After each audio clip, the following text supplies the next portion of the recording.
O grande escândalo da espionagem põe Brasil e Estados Unidos de novo em confronto.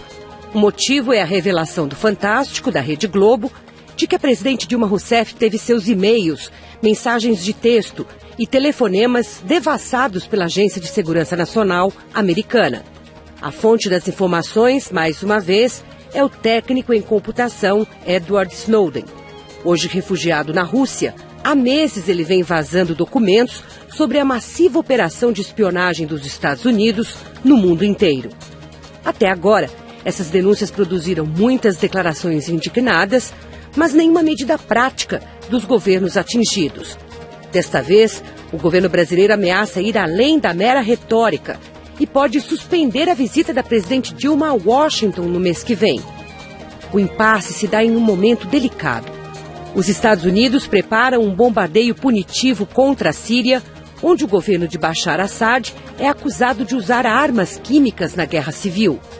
E esta semana ainda, o grupo G20 faz uma reunião de cúpula na Rússia, em que os líderes dos países emergentes tentarão discutir com Barack Obama os efeitos da valorização do dólar na economia mundial. Qual deve ser a prioridade do Brasil? Investir nas relações com os americanos ou reagir com medidas duras contra a espionagem e a violação da soberania nacional? De acordo com o chanceler Luiz Alberto Figueiredo, tudo vai depender das explicações do governo Obama. Abre aspas. Queremos uma resposta por escrito e daí vamos ver a reação que adotaremos. Fecha aspas. Para falar do escândalo da espionagem, de seu impacto nas relações entre Brasil e Estados Unidos, recebemos José Augusto Guilhom Albuquerque, professor de Relações Internacionais da Faculdade de Economia da USP, pesquisador da Unicamp, e Vitor Schincariol, professor de Economia e de Relações Internacionais da Universidade Federal do ABC. Sejam muito bem-vindos. O Brasil está na posição de vários outros governos, que é essa, digamos, bizarra, né? De saber que foi vítima de espionagem e ter de fazer algum tipo de reação. E qual é? Tem alguma eficiência nessas ameaças que o governo brasileiro fez aos Estados Unidos? Depende de qual é o objetivo, né? Se o objetivo for,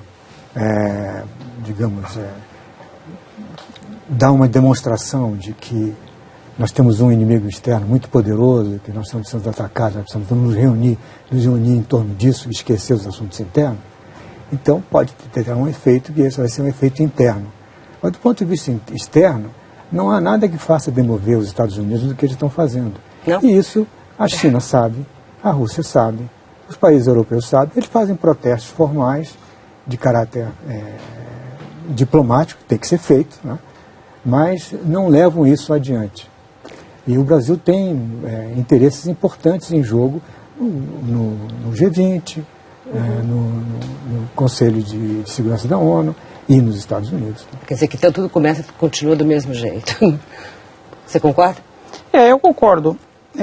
Eu acho que um tema a ser ressaltado, numa eventual nota que o Brasil possa fazer, é o fato de que os servidores de internet que servem ao Brasil, em sua maioria, residem nos Estados Unidos, na Califórnia particularmente. E os cabos que ligam a comunicação de internet do Brasil ao mundo passam pelos Estados Unidos, né? Acho que um outro elemento interessante a destacar nessa história é que há uma certa fissura da inteligência norte-americana a ponto de um indivíduo como Snowden divulgar essas informações na comunidade internacional. Quer dizer, demonstra que a inteligência americana... Será que é uma fissura ou é o lobo solitário, como se apontou várias vezes? Eu acredito que a presença desse lobo solitário ela já é um indicativo de alguma fissura. Porque o sistema norte-americano costuma ser muito monolítico na escolha de seus quadros, não é? Mas ele era um prestador de serviço, né, para uma empresa terceirizada, não era exatamente um funcionário da Agência Nacional de Segurança, né? Será que isso não faz alguma diferença? Sim, ele tinha acesso, porém não era um funcionário estratégico da inteligência? Veja, eu acho que há um outro aspecto que eu acho que é mais importante. A questão é, qual é o interesse do Brasil? O que é mais importante hoje para o Brasil? Eu acho que, em primeiro lugar, está, digamos, a transição da ordem internacional, na medida em que os Estados Unidos estão perdendo credibilidade externa, têm dificuldades, inclusive, para manter esse papel de primazia militar, né? e está tendo que enfrentar uma outra superpotência em crescimento. A China ainda não é uma superpotência, mas vai ser em breve, né? Então, isso provoca uma certa instabilidade. Isso é uma questão. A outra questão muito forte é a questão da estabilidade financeira internacional, na qual nós estamos todos no mesmo barco. Nós, a China, a Rússia, os Estados Unidos, todos os países emergentes. Então, se estamos todos no mesmo barco, e a Europa também. Não é hora de fazer marola. Entende? Então, mas é interessante que naquelas, né, nos slides que apareceram da inteligência americana oferecendo informações lá para os seus funcionários sobre o que eles tinham obtido, a pergunta que aparecia lá era: o Brasil é amigo, inimigo ou um problema? Será que a nossa diplomacia dá sinais tão confusos que os americanos não sabem exatamente o que é que nós somos deles? Do ponto de vista econômico, o Brasil é um grande parceiro dos Estados Unidos, num eufemismo, é claro, né? Porque os Estados Unidos têm muito mais investimentos aqui, os Estados Unidos têm um controle indireto da rede de comunicações pela internet, a nossa política fiscal e monetária depende da política fiscal monetária deles, mediante a taxa de juros. Então, é claro que parceiro comercial é um eufemismo. Os Estados Unidos eles têm uma preponderância econômica muito maior aqui do que, evidentemente, nós em relação a eles. Então, acho que é nessa perspectiva que o país deve ser enquadrado. Os Estados Unidos é um aliado importante, mas não é o único. Quer dizer, a diplomacia americana não pode também submeter a política norte-americana de uma forma muito gratuita, barata. Quer dizer, acho que uma boa estratégia, a estratégia que vem sendo mantida, é buscar mais parceiros comerciais, olhar mais para o Mercosul. O Brasil exporta muitos manufaturados para o Mercosul. Quer dizer, não ficar refém da política norte-americana, né? Sim, mas eu pergunto como é que eles nos veem hoje? Ou se essa dúvida é só pro forma, somos amigos, inimigos ou um problema? Não, essa dúvida é uma dúvida que nós todos temos, né? Quer dizer, não em relação à sociedade, né? Mas em relação ao governo, o governo tem tentado mostrar claramente que ele se sente mal na relação com os Estados Unidos. Esse episódio, ao meu ver, ele não tem nenhuma razão para ter a dimensão que ele está tendo. E, sobretudo, de colocar em risco essa visita de Estado, que é a primeira que é feita, a única deste ano nos Estados Unidos, é a primeira que a presidente Dilma está fazendo aos Estados Unidos, e na qual se buscava ter uma agenda positiva. Uma agenda positiva é uma agenda na qual você coloca as prioridades em primeiro lugar. Será que é prioritário para o Brasil mostrar que os Estados Unidos estão nos espionando e violando a nossa soberania? Não estão violando a nossa soberania. Não, não estão violando. No caso do México, de fato, eles tinham até lido mensagens por SMS, não é? Isso viola a soberania? Quer dizer, o Snowden está violando a soberania dos Estados Unidos? O Greenwald está violando a soberania dos Estados Unidos? Não estão violando. Eles estão fazendo espionagem, que é o que os Estados Unidos estão fazendo também. Mas isso aí é uma questão de pouca importância, na medida em que nós não somos alvo. Imaginar que nós somos um alvo prioritário de espionagem dos Estados Unidos é ridículo. Você acha que estamos nos dando muita importância? Não, demasiada. Do ponto de vista, por exemplo, um dos argumentos que o governo tem usado, que é mais o ministro da Comunicação, o Paulo Bernardo, é de que, na verdade, o que eles querem é espionar comercialmente os nossos segredos tecnológicos e os nossos acordos comerciais. O Brasil, nos últimos 10 anos, não fez nenhum novo acordo comercial, não está negociando seriamente nenhum acordo comercial, e não há segredo nisso. Acordos comerciais são feitos de uma maneira mais ou menos pública, né? E, evidentemente, não vai ser a nossa tecnologia aeroespacial que eles vão querer roubar. Não há. A China, que é objeto, evidentemente, de espionagem americana, como os Estados Unidos são. Como é que eles trataram disso recentemente? Tiveram uma reunião, os dois presidentes, na qual essa questão foi tratada, mas foi tratada diretamente. Imagina se, assim que estourou essa história da espionagem, o presidente chinês disse, não brinco mais, não vou lá. Quer dizer, eu acho que está se dando muita importância a essa questão, e a única razão que eu posso ver, a minha hipótese, é que isso é um pouco de você criar uma diversão interna para uma situação que não está muito boa para o governo. Talvez o ministro Manteiga seja mais preocupado, já que todos estão indo para a Rússia, o presidente Dilma já está lá até, lá, aliás, onde o presidente Putin escondeu o Edward Snowden, e Obama e todo o grupo do G20 a pressionar o presidente dos Estados Unidos a tirar com muito vagar os subsídios da economia, que é o que já está afetando o dólar. Ou seja, Obama, com tantos problemas, tem cabeça para tratar disso? Temos chance de também pôr essa agenda na frente do presidente Obama e ter uma resposta positiva? Eu discordo parcialmente do que o professor disse, porque na medida em que é permitido um acesso a um e-mail, a um correio eletrônico privado do presidente da República, eu acho isso um fato grave. Eu acho isso uma violação. Não é que eu acho, isso é uma violação jurídica, né? Eventualmente os presidentes trocam informações importantes, confidenciais, inclusive por e-mail. Mas eu creio que esse fato que ocorreu, ele nos deva caminhar para a discussão de uma situação que é a maneira pela qual a informação transita hoje via internet, que é uma maneira que privilegia os Estados Unidos em última instância. Porque, repetindo, eles têm uma boa parte dos servidores. O Google tem uma relação com os Estados Unidos, com o governo americano, eventualmente entrega informações ao governo norte-americano. Eu acredito que o fato de que a agência de inteligência americana ou de segurança estatal tenha conseguido acesso ao correio eletrônico da Presidente da República me parece um fato mais ou menos grave, que nos deve colocar a seguinte questão: devemos repensar a organização da internet tal como ela funciona hoje? Porque, digamos que as informações não fossem de segurança nacional, mas a questão é, então, se eles acessam o e-mail da presidenta, com certeza eles acessam outros tipos de informação também que possam ser de mais segurança nacional. Então nós temos que questionar a maneira como a internet está organizada hoje. Sim, então nós temos que questionar a maneira como nós temos a nossa defesa cibernética. Sim. Aparentemente não temos nenhuma. Quer dizer, se sim. o e-mail... Veja bem, vamos separar as coisas. Pelo que se sabe, por enquanto, afirma-se que há uma violação do e-mail do presidente mexicano, mas não em relação ao presidente Dilma. O que se viu, o que se demonstrou, é que o assunto dela foi tratado em reuniões internas de treinamento. Que eles conseguem obter, digamos, as conexões. Ela ligou para quem ligou, os outros ligaram para quem, né? Eles conseguem identificar pelos números de telefone, pelos IPs de computadores, quais são os contatos mais frequentes entre este computador e os de assessores, entre esses assessores e de quem mais.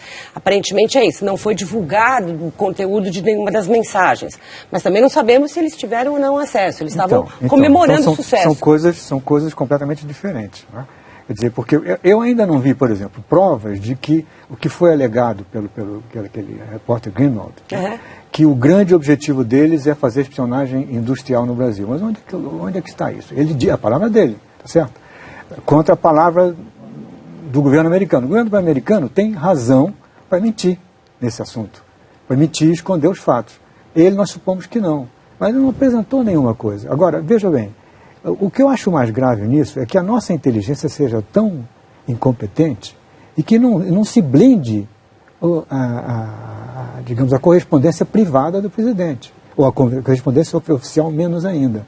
Então, mas será que ela é blindável? Talvez os mecanismos tão poderosos, os meios tão poderosos de que os Estados Unidos dispõem para acessar essas contas não permita que nenhuma blindagem eficiente, né? E nós poderíamos fazer a pergunta reversa. Nós já tivemos acesso ao conhecimento de que alguma agência de inteligência acessou o correio eletrônico do presidente norte-americano?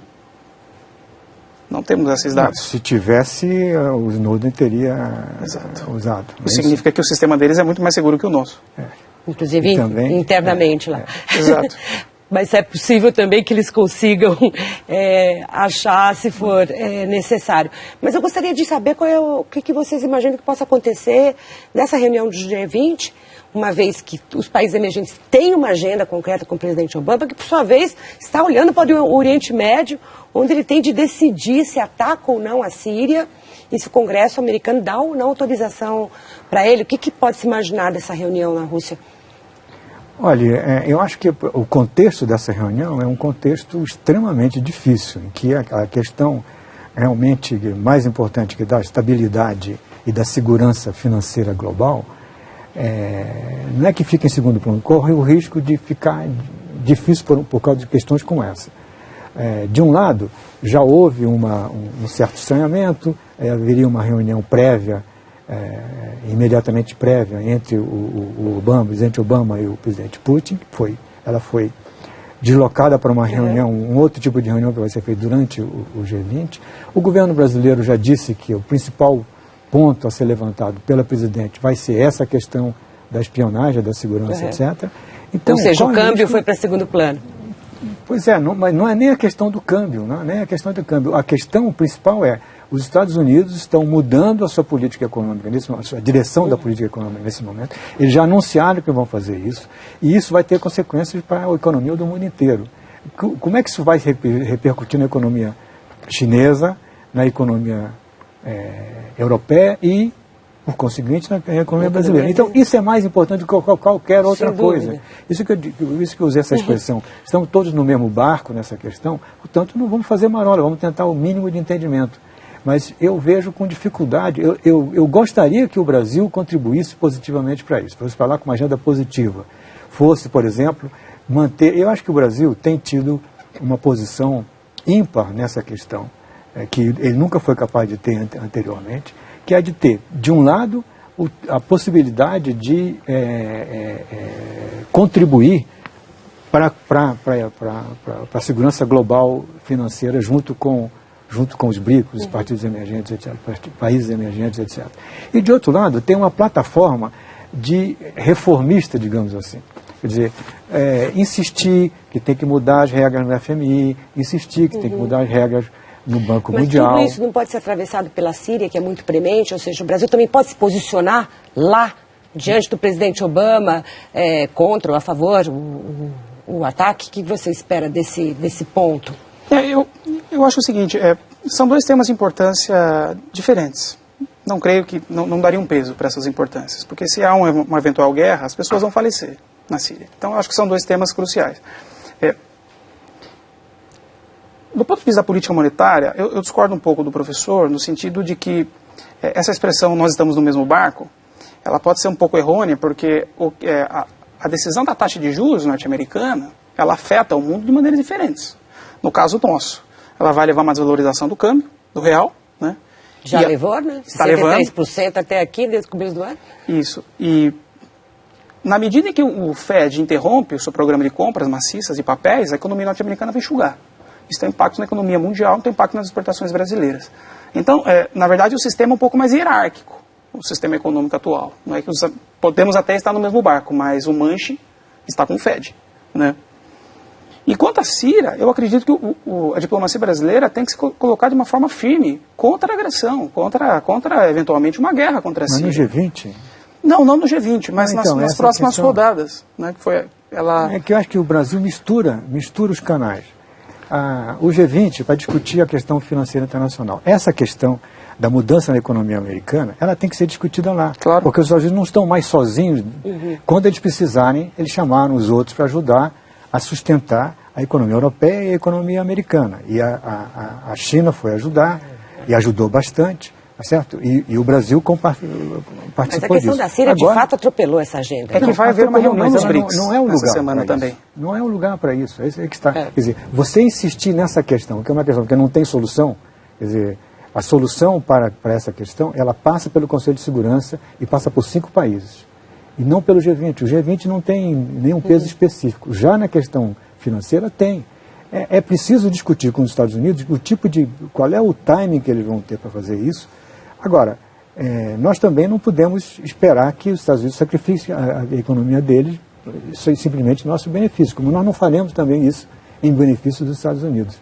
Agora, o que eu não entendo, Vitor, é o seguinte: o que o governo vinha dizendo há 2 ou 3 anos era estão nos desvalorizando o dólar, estão valorizando demais o real e nós precisamos desvalorizar o real. Agora que desvaloriza, não, agora está não dá. De fato é porque o Fed tem um manche da economia global, né?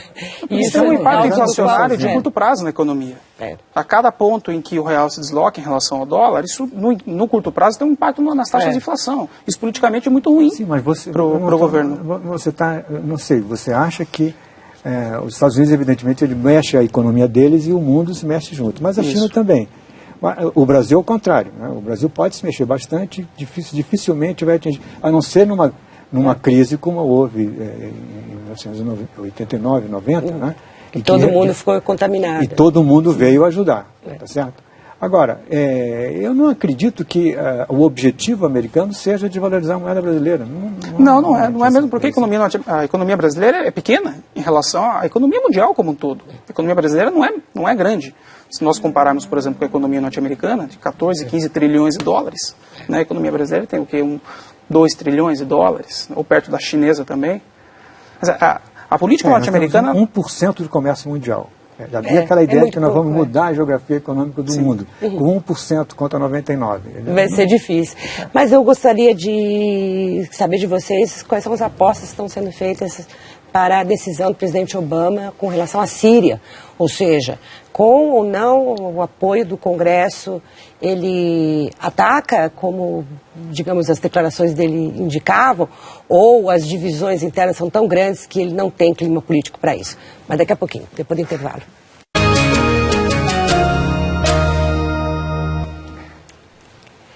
Uma parte do mundo está reunida na Rússia, lá também estará o presidente Obama para discutir questões econômicas, mas o que paira sobre eles todos é a questão da Síria e a decisão do presidente Obama de atacar em retaliação ao ataque com armas químicas que o governo teria feito. Eu pergunto, vocês acham que ele vai até o fim nessa decisão? O Congresso americano vai apoiar? Se não apoiar, ele vai manter essa decisão ou não? Qual é a aposta que vocês fazem neste momento? Olha, eu acho muito difícil apostar, primeiro porque já dentro do próprio governo Obama existe uma divisão. Basicamente, aqueles que continuam com os 2 pés no Oriente Médio, eu acho que essa é a parte mais importante do mundo e deve ser dada toda a atenção possível, e aqueles que acompanham ele no chamado pivô para a Ásia, que acham que os interesses comerciais, de investimento e militares dos Estados Unidos devem se deslocar para lá e se desfazer um pouco desse Oriente Médio estendido, né, que vai até o Paquistão. Né? Bom, essa é uma coisa. A segunda coisa, o governo estava dividido. Parece que o Conselho de Segurança queria uma ação imediata, enquanto que os outros setores, o Departamento de Estado, etc., queriam ir com mais calma. Hoje eu vi uma pesquisa de opinião que mostra que o país está todo dividido, mas 60% contra e 40% a favor. Está dividido na população, está dividido em todas as classes sociais e as classes de idade, está dividido dentro dos partidos. O Partido Democrata está mais contra, os que são republicanos são mais contra e os independentes mais contra ainda. Então, veja, normalmente eu diria que se um presidente americano quer ir à guerra, ele não consulta ninguém. E acho que essa consulta é um pouco para ganhar tempo, mas para ter uma saída honrosa. Pelo menos. Pode ser, porque também ficou nessa situação parecida o primeiro-ministro da Grã-Bretanha, o David Cameron, que também não conseguiu o apoio lá, aparentemente só François Hollande dispensou o apoio da Assembleia Nacional, né? Qual é a sua aposta? É claro que para o Obama existe um background que ele é um democrata. Né? Então, uma eventual decisão dele de praticar uma guerra contra a Síria tem um custo político alto, porque ele foi eleito por uma parte do eleitorado que certamente é mais pacifista, que existe essa parte do eleitorado, como o professor mencionou. Né? Eu creio que o Congresso norte-americano tem uma chance de votar a favor da agressão contra a Síria.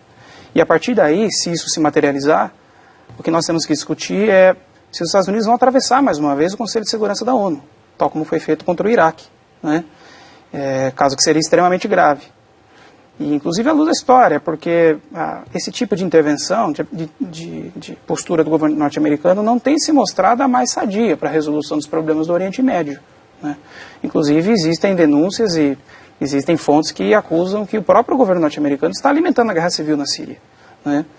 De forma que é uma questão que nós não sabemos ainda porque não foi votada, mas se o Congresso aprova a agressão contra a Síria, nós temos que fazer uma reflexão crítica sobre a posição que os Estados Unidos vão tomar em relação ao Conselho de Segurança, porque eventualmente a Rússia e a China vetem. Não, eu queria saber por que seria agressão contra a Síria e não contra o governo Assad. Porque os civis morrem. Os civis são os principais prejudicados. Toda vez que a OTAN... Eles o problema é que já estão morrendo, eles já morreram 100 mil, né? Dos dois lados, até aqui dos dois lados. É trágica a situação e complicada.